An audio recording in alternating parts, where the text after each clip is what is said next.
Okay, so this video is going to be about a couple of gameplay tips that I think might be useful, and it's mostly going to be geared for focus fights because you don't have a lot of control in chain fights.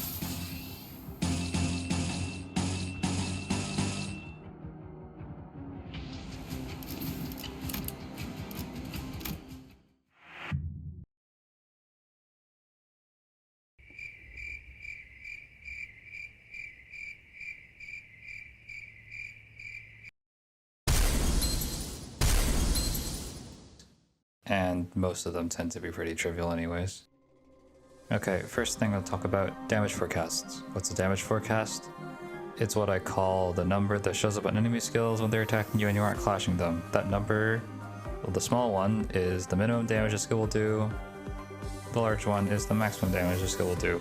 Ignoring things such as flat damage increases or some conditionals that do extra damage.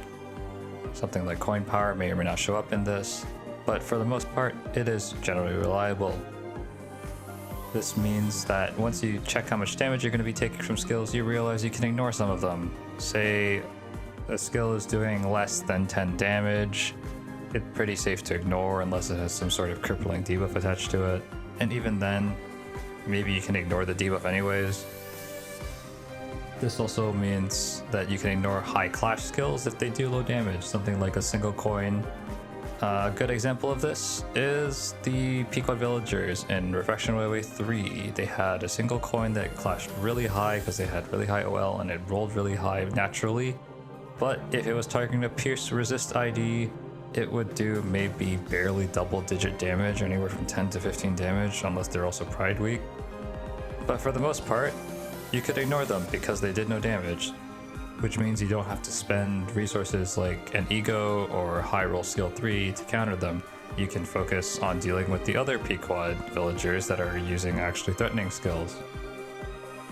Speaking of that, let's talk about one-sided attacks. What's a one-sided attack? It's when you're not clashing, but you're attacking them anyways.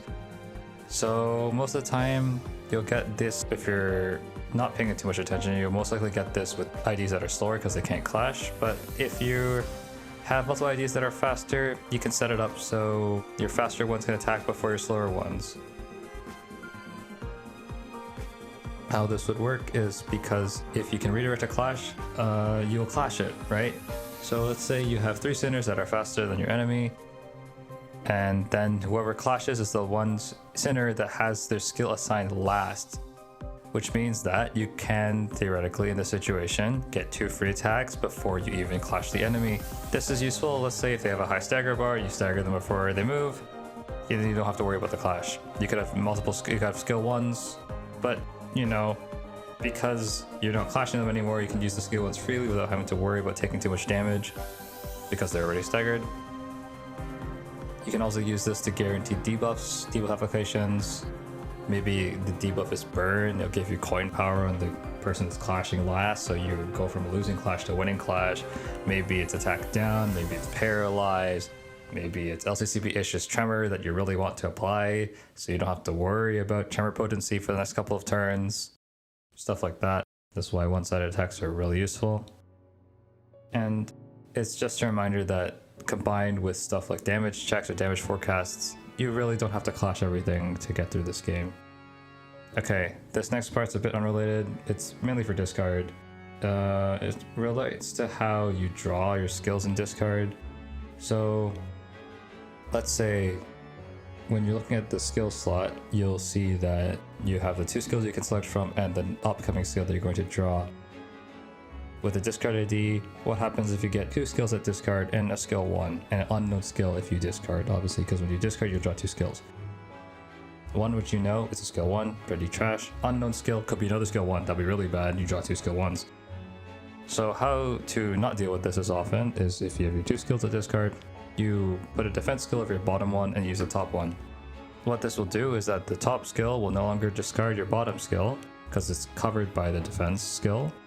And then you can just take out the defense skill next turn, you can discard the skill 1 that you're guaranteed to draw, and then you'll draw the 2 unknown skills that you don't know about. If it's 3 skill 1s in a row, bad luck, sorry about that. but at least you only have to deal with one turn instead of having to draw the 2 skill ones and then draw another skill on top of that, which means 2 turns of dead skill ones, basically. Alright, attack order. So most people have multi-arrow on. This shows all the incoming enemy attacks for that turn. Useful to checking if you're clashing everything or whatnot. But what happens if enemies are speed tied? What if you are speed tying them as well? If you can attack them first, obviously you can stagger them, so you don't have to worry about them doing anything. But how do you know you're going to move first or you're going to move afterwards? Single arrow. If you click on the arrow button, it'll change to a single glowing arrow, and then all the arrows on the screen will start flashing if they're unopposed. This is unreliable if you're actually clashing, so really only use this if you're using unopposed attacks or one-sided attacks, however you want to call it. And whichever flashes first is whatever moves first. So let's say you're moving first despite everything being speed tied. Maybe you can stagger all of them with an AoE before they move. You don't have to worry about clashing them, you can just worry about killing them instead. Or let's say now, you realize that they're going to move first. Now you know you're going to have to dedicate some resources to clashing it if it's a especially dangerous skill. And well, at least now you know that you have to deal with it instead of gambling on maybe I'll outspeed. This is also useful for evade recycling. Let's say you're being targeted by multiple enemies that are all speed tied. How can you know which one's going to attack first? Turn on a single arrow. Now you can use evade. Evade, target the fastest one. Evade wins. Evade recycles. You dodge all their attacks. You take no damage. Problem solved. Don't have to worry about clashing any of them. Last thing is mostly putting all of this together into just a general guide on how to approach team fights. You can look at the enemy's skills using the damage forecast, and you can see which skills are actually important to clash and which ones are not important to clash. This gives you a bit more freedom in picking what you're going to do. Let's say half the skills are dangerous, half the skills are ignorable, which means you have 3 skills to work with, 3 free skills to do whatever you want with because you're not going to be clashing with them, and 3 skills you're going to have to actually deal with. Then you can maybe use one-sided attacks to stagger them before they actually clash, so you don't have to worry about losing a clash to them. Maybe you can use evade recycling, you can dodge all the dangerous skills, so on and so forth. But this also lets you focus fire into those enemies that are particularly dangerous. So say high priority targets, you have 3 free skills, maybe you use all the 3 skills to nuke one guy in particular. If he dies, then you only have to deal with 5 skills at most next turn, which means you have another free skill. You use this to snowball your advantage throughout the fight, and then it should be a bit easier than having to clash every skill every single turn because, you can't take damage because damage is bad. Yeah, just learn that the HP is a resource, and you should be spending it like one. As long as it's not 0, it's okay. Mostly. Yeah. So, hopefully you found something useful in this rambling. I might do this again in the future if I can think of more things to talk about, but yeah. Thanks for listening or watching, whichever one you're doing.